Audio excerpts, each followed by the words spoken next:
자, 이제 요 공시제도는 뭐와 관련된 부분이냐면 여러분들이 앞쪽에서 이제 제이대 교수님한테 배우신 것처럼 권리 중에 물권이라는 게 있죠. 물권의 가장 기본적인 효력은 대항력이라는 거죠. 대항력이라는 것은 계약 당사자 아닌 제3자, 즉 이 세상 모든 사람한테도 그 권리를 주장할 수 있다, 그 얘기인데, 자, 생각을 해보면 권리라는 것은 눈에 보이는 게 아닌데 자기가 가지고 있는 눈에 보이지도 않는 권리를 다른 사람한테도 주장하려면 반대로 다른 사람도 그 사람이 그 어떤 물건이라는 권리를 가졌다는 것을 알아야 되겠죠. 그래서 기본적으로 물건은 다른 사람한테 주장할 수 있는 효력이 있는데, 주장하려면 다른 사람이 그 어느 사람이 물건을 가지고 있다는 것을 알아야 되기 때문에 물건은 알리란 얘기죠. 다른 사람한테. 그 알리는 제도를 여러분이 잘 아시는 것처럼 공시라고 그러죠. 공시. 외부에 널리 알리는 거. 그래서 결국 물권이라는 것은, 이런 권리는 배타성과 대항력이라는 게 있기 때문에 일반 제3자의 불축의 손해를 입을 염려가 있어요. 따라서 물권은, 보이지 않는 물권은 일반 제3자가 쉽게 인식할 수 있는 공시 방법이 요구됩니다. 즉 알려야 된다는 얘기예요. 쉽게 얘기해서 알려야 돼요. 그러면 물권의 공시 방법으로는 크게 두 가지가 있는데, 부동산에 대한 물권의 공시 방법으로는 여러분이 잘 아시는 등기가 있죠.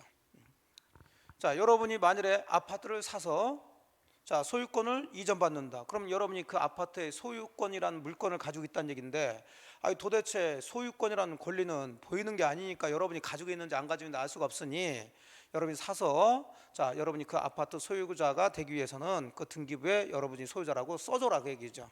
이걸 공시제도라고 그러죠. 자, 그다음에 동산 물권은 공시 방법이 이제 점유가 있어요. 점유를 인도를 하면 됩니다. 자, 그래서 요 등기와 점유라는 게 이제 공시 방법이다. 자, 이 공시는 이제 물권과 관련이 있는 거예요. 그럼 공신의 원칙은 뭐냐? 이건 이제 공시를 토대로 해서 들어가는 거예요. 자, 공이니까 이건 공시한 거예요. 공시한 것을 신이니까 믿을 신자죠.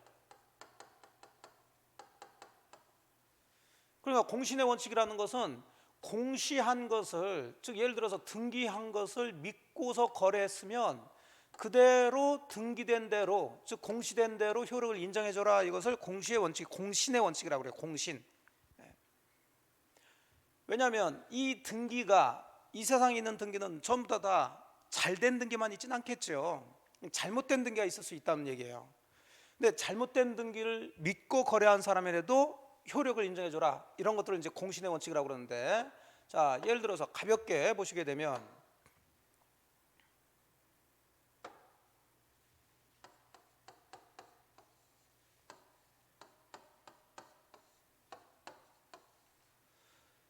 자, 갑하고 을이 매매 계약이라는 것을 했어요.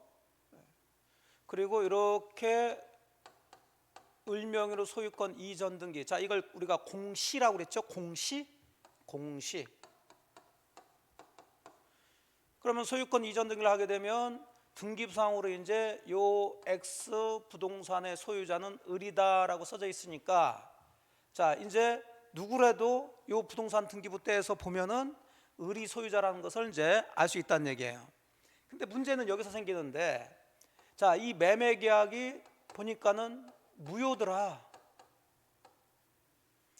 자, 그렇다면 매매 계약이 무효라면 여러분이 생각해도 무효인 매매 계약을 토대로 등기가 됐으니까 이 등기도 무효니까 사실 법적으로 따지게 되면은 실제 소유자는 갑이 되는 거예요. 하지만 등기부에는 아직 등기를 마수하지 않았으니까 을이라는 사람이 등기부에 소유자로 이렇게 돼 있겠죠. 등기부라는 게 이렇게 소유자에서 갑에서 을 이렇게 돼 있을 거란 말이에요. 소유권 이전에서. 자, 이렇게 등기라는 공시에는, 공시 방법으로서는 을이 지금 소유자로 등기가 돼 있지만 법적으로는 이 매매 계약이 무효이기 때문에 법적으로는 소유자가 갑이라는 얘기예요. 여기까지 이해되셨나요? 자, 그러면 이제 요 등기를 말소시켜서 다시 갑명의로 들어가 줘야 되는데, 요 을이라는 사람이 이 상태에서 요거 자기 거라고 하면서 자, 병한테 저 부동산을 팔아버린다는 얘기죠. 그럼 여러분은 병의 입장이 된다면 그냥 사진 않겠죠. 을이라는 사람을 언제 봤다고 그냥 사요? 얘가 소유자인지 아닌지를 확인하기 위해서 등기부 떼보겠죠. 자, 그러면 등기부를 떼서 보니까 소유자가 누구로 돼 있냐면 을로 돼 있으니까 여러분은 요 등기된 걸 믿고 거래를 할 거란 얘기죠. 그리고 대금 다 주고 이렇게 이전 등기까지 들어왔을 때, 자, 여기서 이제 공신의 원칙이 인정되냐 안 되냐, 이제 이게 달라지는 거예요. 그러면 등기라는 공시된 것을 믿고서 거래한 사람이 있는데, 사실은 이 등기는 지금 잘못된 등기로 을은 소유자가 아닌데 등기부에 소유자로 돼 있죠. 근데 병이라는 사람은 을이 실제 소유자인 줄 알고 지금 거래해서 등기까지 했을 때 공신의 원칙이 인정된다면 요 믿은 사람을 인정해 주겠다는 거예요. 공신. 그래서 아무리 요 사람이 소유자가 아니라 하더라도 요 병이라는 사람을 요 등기 믿고 거래한 사람이 인정해 줘서 요 사람을 소유자로 인정해 주겠다는 게 바로 공신의 원칙 또는 공신력이라고 그래요. 근데 만약에 이게 공신의 원칙이 인정되지 않는다면 아무리 요 사람은 요 등기라는 공시 방법을 믿고 거래했다 하더라도 이 등기는 잘못된 거라서 얘는 실제 소유자가 아니니까 병이라는 사람은 소유권 취득할 수 없다. 그래서 갑이 병한테도 그 등기 말소시켜서 다시 되찾아갈 수 있도록 만들어주는 게, 이건 공신의 원칙이 인정되지 않는 거예요. 의미가 이해되셨나요? 예. 자, 그래서 결국은 공신의 원칙이라는 것은 그대로 공시된 것을 믿고 거래한 사람을 보여주는 것을 우리가 공신의 원칙 또는 공신력이 있다 이렇게 얘기한다고요. 그러면 이제 여기서 그대로 얘기를 해보면 우리나라는, 자, 앞쪽에서 공시 방법이 두 가지가 있다고 그랬어요. 부동산 물건은 등기고 동산 물건은 점유를 한다고 그랬는데, 특히 우리가 공부하고 있는 부동산 물건의 공시 방법으로서의 등기는 공신의 원칙은 인정되지 않아요. 즉 공신력이 인정되지 않습니다. 나중에 이제 좀 자세히 배우시겠지만, 그러니까 우리나라에서는 아무리 등기를 믿고 거래했다 하더라도 요 등기가 잘못되는 거다 그러면 그 믿은 사람을 보여주지 않는다. 이 사람이 권리를 취득할 수는 없어요. 이걸 이제 공신력이 없다 이렇게 얘기합니다. 하지만 동산의 공시 방법인 점유는 공신의 원칙이 인정돼요. 그래서 공신력이 인정됩니다. 근데 동산은 우리 시험하고 크게 상관이 없으니까 여러분들은 이제 부동산 공시 방법으로서 뭐가 있다? 등기가 있다. 자, 등기를 믿고 거래했다 하더라도 우리나라는 아무리 등기를 믿고 거래했다 하더라도 등기가 잘못됐으면 그 사람은 소유권 취득할 수가 없다. 등기의 공신력이 인정되지 않는다. 그 정도 이해를 해주시면 되겠네요. 자, 그래서 공신의 원칙이 그 얘기니까, 자, 물건의 공시 방법이 이루어지면 그 표상이 실질적 실체적 권리 관계와 불일치한다 하더라도 그 공시 방법을 믿고 거래한 자의 신뢰를 보호해서 권리를 취득할 수 있게 하는 원칙을 공신의 원칙이라 하고요. 자, 그래서 우리는 부동산 물건의 공시 방법인 등기에는 공신력이 인정되지 않지만 점유에는 공신력이 인정됩니다. 우리 이제 등기에 공신력이 인정되지 않는다는 거 기억을 하시고. 자, 그 다음 이제 비용상환청권이라는 게 나오는데, 그냥 이것들은 그냥 용어 설명입니다. 그럼 여러분들이 한번 생각을 해보자고요. 그냥 상식적으로 생각하시면 돼요. 자, 여러분이 만일에 어느 부동산을 임대차해 가지고 사용하고 있는데, 자, 비가 오는데 비가 그 옆에서 쪼쪼 새고 있어요. 그럼 당연히 임대인 빌려준 사람이 고쳐줘야 되겠죠. 근데 안 고쳐줘. 여러분이 어쩔 수 없이 거기서 살거나 아니면 사용해야 되니까 여러분이 지금 고쳤다. 그럼 고쳤으면 고친 비용이 들어가겠죠. 그럼 여러분은 지금 자기 건물을 고쳤나요? 남의 건물을 고쳤나요? 남의 건물을 고쳤죠. 그럼 당연히 그 남의 건물을 고쳤으니까 그 고친 비용을 그 건물 소유자인 임대인, 빌려준 사람한테 달라.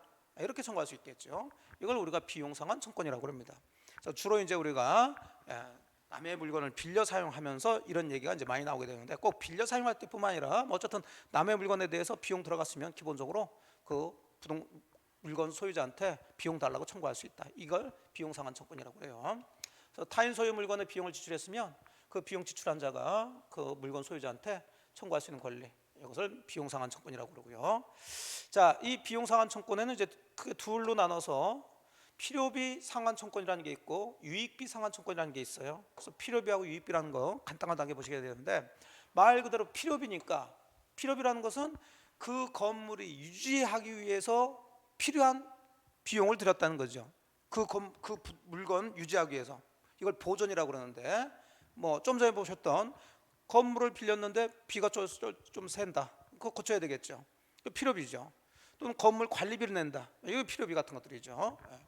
그래서 통상적으로 사용하는데 적합한 사를 유지, 보존하는 데 지출 비용을 우리가 수선비, 뭐 조세 공과금 등 필요비라고 그래요. 필요비. 그러면 유익비는 뭐냐? 말 그대로 유익비는 그 물건을 개량했어. 가치를 증가시켰어요. 자, 그러기 위해서 이제 들어간 비용을 우리가 이제 유익비 이렇게 얘기하고요. 뭐 예를 나왔죠. 건물에 이중창을 달기 위해서 뭐 비용을 들였다든지, 토지를 임야를 개간해서 뭐 쭉 좋은 토지로 옥토로 바꿨다든지, 뭐 이런 것들을 들어갈 때 우리가 유익비라고 그런다. 그래서 전체적으로 이 필요비와 유익비를 비용이라고 그런다고요. 비용.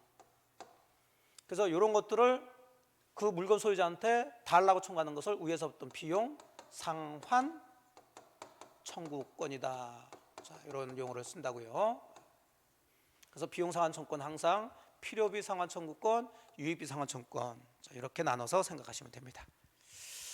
자, 그 다음에 또 선의 악이란 단어가 나오죠.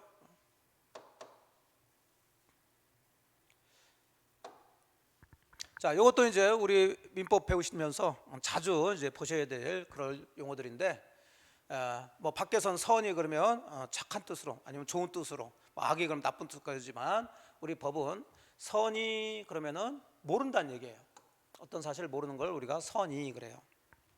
그럼 악이는 반대 개념이니까 알고 있는 것을 얘기하겠죠. 그래서 선이 악이 그 개념을 잡으시면 되고요. 뭐 예가 밑에 나왔는데, 뭐 선의의 제3자에게 대항할 수 없다, 있다, 뭐 이런 용어들을 이제 공부하시면서 많이 이제 배우실 텐데, 그러면 이것은 착한 사람한테는 뭐 덤빌 수가 없다, 뭐 이런 얘기가 아니라 어떤 사실을 모르는 사람한테는 그 사실에 대해서 주장할 수 없다는 얘기죠. 대항은 주장이라는 얘기니까. 그러니까 아는 사람한테 주장하라는 얘기죠. 그러면 이제 뒤집으면은 악의의 제3자에게는 대항할 수 있다, 이런 용어가 나올 수도 있겠죠. 항상 우리 민법은 둘 중에 하나니까 그런 습관을 좀 많이 들으시면은 좀 민법이 공부하시는데 조금 편하고, 그 다음에 그 문제를 푸시는데 조금 수월할 수가 있어요. 왜냐하면 안 나온, 우리가 잘 배우지 않은 게 있다 하더라도 요 배우신 거에 반대로 생각하시면 이 결과가 좀 뽑아낼 수 있는 그런 경우가 꽤 많습니다. 자, 그래서 선의 악이 이렇게 용어 잡았고요. 그 다음에 또 이제 우리가 비교를 해야 될 게, 밖에서는 이런 걸 잘 구별하지 않죠. 자, 그런데 우리는 계약을 했어요. 즉 법률행위 했어. 그 법률행위가 유효가 될 때가 있고요, 무효일 때가 있고요, 그 다음에 취소를 해야 될 때가 있고, 그 다음에 그 계약이 해제를 해야 될 때가 있고, 또 해지를 해야 될 때가 있고 그래요. 자, 뭐 비슷한 것 같지만 이게 다 다르다는 얘기죠. 자, 그래서 제가 수업 시간에 항상 말씀드리지만 약간 구별을 하면서 자꾸 공부를 하셔야 돼요. 지금 이제 그런 용어를 지금 간단하게 설명하니까 잘 여기서 그 네 가지 용어들을 쭉 비교 설명해 들어갑니다. 뭐 유효라는 것은 뭐 설명할 필요가 없죠. 유효니까 효과가 있다는 얘기니까. 그럼 항상 민법의 효과는 뭐라고요? 법률 효과. 뭐라고요? 법률 효과? 권리 변동. 당사자가 원하는 권리 변동이 발생되는 것을 이제 유효라고 그래요. 유효. 그런 의미를, 구조를 잘 잡고 들어가시면 되고, 그럼 무효라는 것은 거꾸로 효과가 없다는 얘기죠. 이걸 무효라고 그래요. 아무리 계약을 했다 하더라도, 여러분들이 아파트를 매매 계약을 했다 하더라도 그 매매 계약 무효다 그러면은 그 여러분이 원하는 대로 대금 달라, 소유권 이전해 달라, 그런 권리가 발생되지 않는다고요. 이걸 무효라고 그러죠. 그럼 무효의 개념은 법적으로 따지면 이건 처음부터 당연히 효력이 발생되지 않는 걸 무효라고 그래요. 그래서 무효는 처음부터 당연히 효력이 없는 거예요. 이걸 무효라고 그러고, 그러면 어느 때 무효가 되느냐? 자, 그런 걸 우리가 이제 실제로 공부하시면서 하나씩 배우신다는 얘기죠. 아까 간단하게 당사자 얘기할 때 나왔어요. 자, 당사자가 법률행위를 하려면은 당사자가 세 가지 능력, 권리 능력, 의사 능력, 행위 능력이 있어야 된다고 그랬죠. 자, 그 중에 의사 능력이 없는 사람이 법률행위 했을 때, 즉 유효하든지 많지 않은 사람이 법률행위 계약을 했을 때 무효다. 자, 이렇게 얘기 나왔죠. 그런 것들은 이제 계약할 때부터 효과가 당연히 발생되지 않는 거죠. 뭐 물론 그것뿐만 아니라 이제 우리가 앞으로 법률행위를 배우시면서 그런 거 배우시는 거예요. 어느 때 무효 사유가 되고 어느 때 취소 사유가 되는지를 쭉 이제 배우시게 되는데, 여기서는 그 개념 정도만 잡고 들어가시면 돼요. 그래서 무효가 됐다면 법률행위는 했지만 당사자가 의혹하는 권리 의무가 발생되지 않는 것은 이제 무효가 되고, 자 여기서 하나 기억하실 게, 그러면 법률행위가 무효라 그러면 아예 처음부터 당연히 효력이 발생되지 않는 거니까, 그럼 무효 주장은 누가 할 수 있는가, 이런 문제가 생길 수가 있겠죠. 자 이건 아예 처음부터 효력이 없으니까 꼭 계약을 한 당사자들만 이 계약이 무효다라고 주장하는 건 아니고, 누구라도 이 법률행위 계약이 무효가 되게 되면 자기한테 이해관계가 있는 사람은 전부 다 누구든지 무효라는 걸 주장할 수 있다는 거예요. 그래서 무효는 당연히 효력이 없으므로 특정인이 무효 주장을 하지 않더라도 효력이 없으며, 자 이를 주장할 이익 있는 자는 누구든지 무효를 주장할 수 있다. 이걸 꼭 기억을 하세요.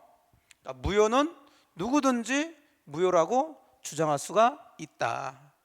가끔 제 질문에 그런 식으로 이제 나옵니다. 뭐 무효에 대해서 뭐 책임이 있는 사람은 그 무효를 주장할 수 없다. 꼭 우리가 봤을 때는 무효에 대해서 책임이 있으니까 그 사람 무효를 주장할 수 없다, 그럴 것 같은데 그렇지 않아요. 무효는 누구든지 주장할 수 있다. 꼭 기억을 합니다. 자 그런데 이 취소라는 개념은, 자, 여러분들도 이제 가시면서 취소하겠다, 사실은 가장 많이 써봤을 거예요. 근데 법적으로는 취소는 정확하게 들어가줘야 됩니다. 자 취소라는 것은 일단 법률행위를 했고요, 그 법률행위가 유예해요. 자 무효는 처음부터 효력이 없지만 일단 취소 사유에 해당된다는 것은 법률행위가 일단은 유효로 인정해 줍니다. 유효로 인정이 되지만 법에서 정해진 취소 사유라는 게 있어요. 자 그 취소 사유가 이제 여기 네 가지가 있는데, 뭐 아까 얘기했던 제한 능력자들이 법률행위를 했다든지, 아까 미성년자라든지 아니면 피성년 후견인, 피한정 후견인, 자 이런 사람들이 단독으로 법률행위를 했다든지, 또는 굉장히 중요한 부분에 착각을 했다든지, 그 다음에 사기를 당했다든지, 또는 강박, 협박을 받아가지고 계약을 했을 때, 법률행위를 했을 때, 그때 이제 우리 법에서는 취소 사유에 해당되는 걸로 규정해 놨어요. 그러니까 가장 쉽게 여러분들이 사기를 당해서 쓸데없는 땅을 샀다, 그렇다고 해서 그 매매 계약이 무효인 건 아니란 말이에요. 사기당했다 하더라도 일단 그 계약은 유효인데, 자 여러분이 사기당한 줄 알고서 그 계약을 없애버리려면 그때 여러분이 뭐 하겠다? 취소하겠다 라는 또 하나의 의사표시를 하면 되는 거죠. 그러니까 취소는 결국 일단은 유효하게 성립한 법률행위를 일방적으로 취소를 함으로써 그 취소 사유에 해당돼서 성립시에 소급한다는 것은 거슬러 올라간다는 얘기예요. 언제 취소를 했든지 간에 처음부터 무효화시키는 일방적 의사표시를 우리가 이걸 취소라고 그래요. 취소. 그러니까 취소는 의사표시면서 이건 법률행위가 되는 거죠. 조금 어려울 수 있을까요? 그러니까 아까 매매계약은 청약이라는 의사표시, 승낙이라는 의사표시, 두 개의 의사표시가 합해져야 매매계약이라는 법률행위가 성립됐지만, 취소라는 것은 취소하겠다라는, 여러분이 사기당해서 계약을 해가지고 그 후에 그 사기당한 계약을 취소하겠다라고 일방적으로 하면 되지, 여러분이 취소하는데 사기꾼하고 또 합의를 해서 취소를 할 수 있는 것은 아니겠죠. 그럼 여러분이 취소하겠다는 의사표시 하나만 되면 취소가 돼버려요. 그러니까 이 취소는 법률행위면서 의사표시 하나로서 이루어지는 법률행위가 되죠. 이런 걸 나중에 이제 배우시면 이것을 이제 하나로, 의사표시 하나로 이루어진 법률행위다 해서 하나, 단독이죠. 단독행위라고 그럽니다. 그럼 계약은 의사표시 두 개가 이루어지는, 이제 합쳐져야 되는 거고요. 이런 식으로 이제 약간 말장난의 어떤 의미가 있어요. 그냥 용어를 가지고 그런 식으로 이제 말을 만드는 거죠. 자, 어쨌든 여기서 포인트는 취소는 일단 유효하게 성립된 것을 처음부터 무효화시키는 건데, 아무렇게나 취소를 할 수 있는 건 아니고요. 이런 취소 사유에 해당될 때만 할 수 있다는 거. 그러니까 취소 사유, 이제 나중에 우리가 이런 걸 배우시게 됩니다. 그러면 무효하고 또 비교되는 게, 무효는 누구든지 무효를 주장할 수 있다고 그랬지만 어느 법률행위를 취소하는데 아무나 가서 취소하겠다 그러면 안 되죠. 만일에 여러분이 사기를 당해서 계약을 했다 그러면 사기 당하신 여러분만 취소를 해야 되는 거지, 뭐 다른 사람이 야 이거 안 됐네, 사기 당했으니까 그거 취소하겠다 이러면 안 되는 거죠. 그래서 여기는 취소 권을 가진 사람만이 취소를 할 수가 있어요. 자, 무효는 그런 거 없어요. 누구든지 무효를 주장할 수 있다. 하지만 취소는 취소권 가진 사람만이 취소할 수 있다. 좀 구별이 되죠. 그다음에 의미도 개념도 다릅니다. 무효는 처음부터 효력이 없는 거고, 취소는 처음은 유효하게 일단은 효력을 인정해 줬다가 나중에 취소권자가 취소해버리면 처음부터 무효가 돼버리는 거고요. 자, 차이가 있죠. 예. 자, 그러면서 취소 사유하고 무효 사유는 다 다릅니다. 예. 이제 무효 사유는 굉장히 많아요. 이제 나중에 다 배우실 겁니다. 자, 그 다음에 이제 해제가 나오는데, 주로 이 취소하고 해제를 이제 많이 헷갈리시는데, 여러분들도 이제 일상생활에서 거의 대부분 해제할 것도 취소한다고 그러고 무효도 취소한다고 그러고 취소자 단어가 많이 익숙해졌을 텐데, 자, 법에서는 정확하게 구별하셔야 된다. 자, 해제는 여기도 똑같이 비슷하게 유효하게 성립하고 있는 계약의 효력을 또 여기도 당사자 일방적 의사표시에서 소급적으로 처음부터 없애버리는 거예요. 이런 걸 해제라고 그래요. 야, 그러면 취소하고 해제하고 뭐 같은 거 아니냐. 자, 그래요. 효과는 비슷합니다. 그럼 차이점이 뭐냐면, 일단 밑에도 써놨지만 취소할 수 있는 사유가 있어야 되고 해제할 수 있는 사유가 있어야 될 텐데, 취소 사유는 딱 법에 정해져 있어요. 취소할 수 있는 것은 딱 이렇게 법에 정해져 있는 경우만 취소를 할 수 있어요. 하지만 해제할 수 있는 사유는 법에도 정해져 있지만 당사자 사이에서도 약정에 의해서 이런 일이 벌어지면 해제하기로 합시다라고 정해놓을 수가 있습니다. 그러면 가장 대표적으로 비교를 좀 해드릴게요. 자, 좀 전에 보신 것처럼 여러분이 사기를 당해서 계약을 했다. 자, 이럴 때는 뭐 무슨 중도금을 주든 안 주든 뭐 하든 상관없이 여러분은 그 계약을 뭐 할 수 있다고요? 취소할 수 있는 거예요. 자, 그런데 만일에 이제 거꾸로 여러분의 아파트를 제가 샀어요. 지극히 정상적인 거래를 했습니다. 자, 그런데 매매 계약을 했지만은 매매 계약을 하게 되면 기본적으로, 그러니까 매매 계약할 때는 아무 문제가 없었죠. 뭐 사기 당한 것도 아니고 뭐 미성년자도 아니고. 근데 매매 계약을 했으면 저는 샀으니까 여러분한테 대금을 줘야 되겠죠. 그래서 11월 1일 날 계약을 하고 그 다음에 11월 한 20일쯤 중도금 주고 그 다음에 한 12월 한 10일 정도에서 잔금 치르고 소유권 이전해주기로 했는데 11월 20일 정도에서 중도금을 줘야 되는데 제가 중도금을 주지 않고 있더라는 얘기죠. 자, 그러면 매매 계약할 때는 아무 문제가 없었는데 그 계약 이후에 발생되는 의무를 제가 이행을 하지 않고 있죠. 그럼 당연히 여러분은 저한테 독촉을 하겠죠. 아, 빨리 좀 중도금 달라고. 근데 제가 계속 안 주고 있다. 나중에 잠까지 안 주고 있다. 자, 그러면 여러분은 열 받겠죠. 그러면 저와의 계약을 없애고 싶을 텐데 그때는 취소가 아니라 뭐 한다고 그러냐면 해제를 하겠다고 해줘야 돼요. 해제. 그게 제가 이제 계약에서 발생된 채무를 이행하지 않았을 때. 이해되시나요? 그러니까 취소라는 것은 계약할 때부터, 법률행위 할 때부터 문제가 생겼던 거예요. 그래서 법에 딱 이런 사유가 있으면은 이건 취소할 수 있는 거고, 해제는 법률행위 할 때는 아무 문제가 없는데, 계약할 때는 아무 문제가 없는데 그 계약 이후에 법에서 정해진 누군가가 채무를 이행하지 않거나 아니면 당사자끼리 이런 일이 벌어지면은 해제하기로 합시다라고 약정했거나 그런 사유가 발생되면은 일방적으로 이제 해제를 할 수 있는 거, 이걸 우리가 해제라고 그러죠. 그리고 또 기본적으로 차이점은 이 취소는 모든 법률행위에서 다 인정해줘요.